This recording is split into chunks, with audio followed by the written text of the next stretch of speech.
मजलूम खानदान मीडिया से बात करते हुए मोहम्मद असलम चांडियो सच का साथ से बात करते हुए कहा कि मैं हुकूमत Sindh, IG Sindh, DIG Larkana, SSP Larkana से अपील करता हूं कि हमारे साथ इंसाफ करें और थाने सेठ को बंद करके ईद के बाद मैं अपनी खाना बदोशी की जिंदगी से तंग हो गया हूं और ईद के बाद अपनी जमीनों पर जाकर खेती बाड़ी करूंगा, गुजर सफर करूंगा। अगर मुझे या मेरे खानदान के किसी भी शख्स को कुछ भी हो तो उसका जिम्मेदार थाना सेठ होगा, जो हमेशा पैसे वालों का साथ देता है। अगर कुछ हुआ तो उसका दूसरा जिम्मेदार सज्जन चांडियो, आशिक चांडियो, इलाही बख्श चांडियो, परवेज चांडियो, हजबलाल चांडियो होंगे, जो हमारी जमीनों पर कब्जा करके बैठे हैं। अस्सलाम वालेकुम असलम चांडियो साहब, कुछ दिन पहले आप हमारे मीडिया सेंटर पे आए थे, आपने कॉन्फ्रेंस की थी। आज आप फिर हमारे मीडिया सेंटर पे आए हैं, हम वेलकम करते हैं आपको।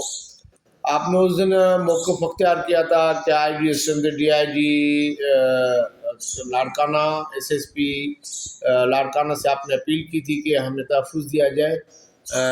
तो आपको उसका क्या इसमें कोई फ़ायदा मिला है क्या? वालेकुम सलाम सर, फ़ायदा तो कोई नहीं मिला, उल्टा हमें धमकियां दी जाती हैं और हमारे खिलाफ फेसबुक पे गलत गलत लिखे जाते हैं कि कब्ज़ा गुरु पे लैंड माफिया है, ये वो इज़्ज़त की तज़लील करते हैं और कोई इंसाफ नहीं मिला हमें। जैसे फ़ौरन ये जो हमने किया था कुछ दिन पहले एहतजाज, उसके बाद उन्होंने और हमारे खिलाफ झूठे एक पोस्टें लगाते हैं कि ये हुआ वो हुआ, और हम ये कहते हैं कि उस दिन भी हमने जो एहतजाज किया है कि एक जीआईटी बिठाई जाए, जीआईटी बिठा के उसकी सारा जो भी ये मामले का, जैसे 2021 को मर्डर हुआ है, किस बात पे मर्डर हुआ है, किसने मर्डर किया है, वो सारा जीआईटी बैठेगी तो सारा पता चल जाएगा उसमें। कि हम कहते हैं कि अभी इतना दर पदर की ज़िंदगी गुजार रहे हैं, बच्चे परेशान, खुद परेशान, समझ गया। हमारी ज़मीनें पे कब्जा है, गैराबाद ज़मीनें पड़ी हुई हैं, कुछ वो आबाद कर रहे हैं और थाने सीआर पे जाते हैं कि भाई हमारे फसल उठा रहे हैं और हमारे साथ चलो कि हम अपने फसल खुद उठाएं। वो थाना सीआर क्या करता है कि बस वो उधर जाते हैं, जैसे हमारे को लॉकअप किया जाता है, 5-5 घंटे 2-2 घंटे लॉकअप किया जाता है, खुफिया जगह में हमारे को रखते हैं, फिर भारी रकम दे के हमारे को कहते हैं कि अभी दोबारा नहीं आना। अब हम ये कह रहे हैं IG Sindh, SSP Larkana, DIG Larkana और थाना सीआर को हम अपनी ज़मीनों पे बैठेंगे और बच्चे खुद लेके आएंगे। भले सज्जन चांडियो हमारे को कत्ल कर देवे, उसका जिम्मेदार थाना सीआर ही होएगा, क्योंकि थाने सीआर को ये है कि हमारे को अपनी ज़मीनों पे खुद बिठाना चाहिए। उसको सारा पता है कि क्या है और इनके साथ जुल्म है, लेकिन फिर भी वो हमारा साथ नहीं देते हैं। जब भी जो मसला हुआ है तो सज्जन चांडियो का साथ दिया है, और सज्जन चांडियो का समझ ले थाना ही वो सज्जन चांडियो का है, किसी गवर्नमेंट का नहीं है, किसी एसओ का, कोई एसपी का नहीं है, सज्जन चांडियो का थाना है।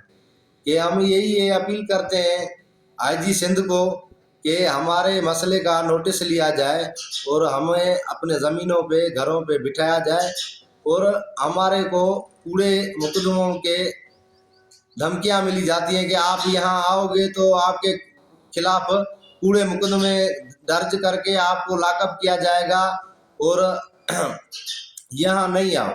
हम कह रहे हैं कि हम कह रहे हैं, बार बार हमारा कहना ये है कि जीआईटी बिठाई जाए, जीआईटी में सारा पता चल जाएगा, दूध का दूध पानी का पानी हो जाएगा कि सच क्या है झूठ क्या है। जब हम कह रहे हैं सरदारों के पास गए हैं, अपने वडेरों के पास गए हैं, तो भाई आप हमें जरगे में बिठा के कसूरवार बना दो, उसके बाद अगर हमारे पे हम कसूरवार आपके बने तो जैसे आप बोलोगे वैसे हम करेंगे, ये ज़मीनों भी आपको दे देंगे, और जो सरदार जो जरगे वाले तय करेंगे उसको हम मानने के तैयार हैं। लेकिन उनको क्या है कि झूठा बंदा जरगे में बैठता नहीं है, उनको पता है कि हमारा कत्ल अपने मसले पे हुआ है, जना के मसले पे हुआ है। जब जना उन्होंने किए तो जना वालों ने इनका कत्ल किया है, तो हम बेगुनाह हैं, इसीलिए ये कह रहे हैं कि अभी इतना करोड़ों का इनका नुकसान किया है, अब इनके साथ अगर बैठ रहे हैं तो उल्टा इनका जरगा हो रहा है हमारे ऊपर। तो इसीलिए हमारे को धमकियां दी जाती हैं। हम आला इदारों से अपील करता हूँ, IG Sindh, DIG Larkana, SSP Larkana, DG rangers, appeal करता हूँ कि इसकी JIT बिठा के और मामले को हमारे को इंसाफ किया मिला जाए। अच्छा, आप कह रहे थे कि हम ईद के बाद गांव जाएंगे, अपनी ज़मीनें आबाद करेंगे। ईद के बाद हम फौरन इंशाल्लाह ज़मीन अपनी आबाद करेंगे और अपने बच्चों को लेके जाएंगे। ज़ाहिर है अभी इतना अरसा हो गया है, 5 साल में हमारे को इंसाफ नहीं मिला है। अभी हम अपने ज़मीनों पे जाएंगे, अपने घरों पे जाएंगे। घर तो हमारे नहीं है, ज़ाहिर है उधर एक खीमे ही लगाने पड़ेंगे। हमारे घर तोड़े गए हैं। अभी रोड पे बैठने से, दर पदर ज़िंदगी गुजारने से ज़ाहिर है फिर वो खीमा भी अपने देहात का, अपने गांव का वो खीमा भी अच्छा। हम अपने ज़मीनों पे जाएंगे ईद के बाद। उसका अगर कोई भी रद्द-ए-अमल हो रहा है तो उसका जिम्मेदार सज्जन चांडियो और थाना सियड़ होगा।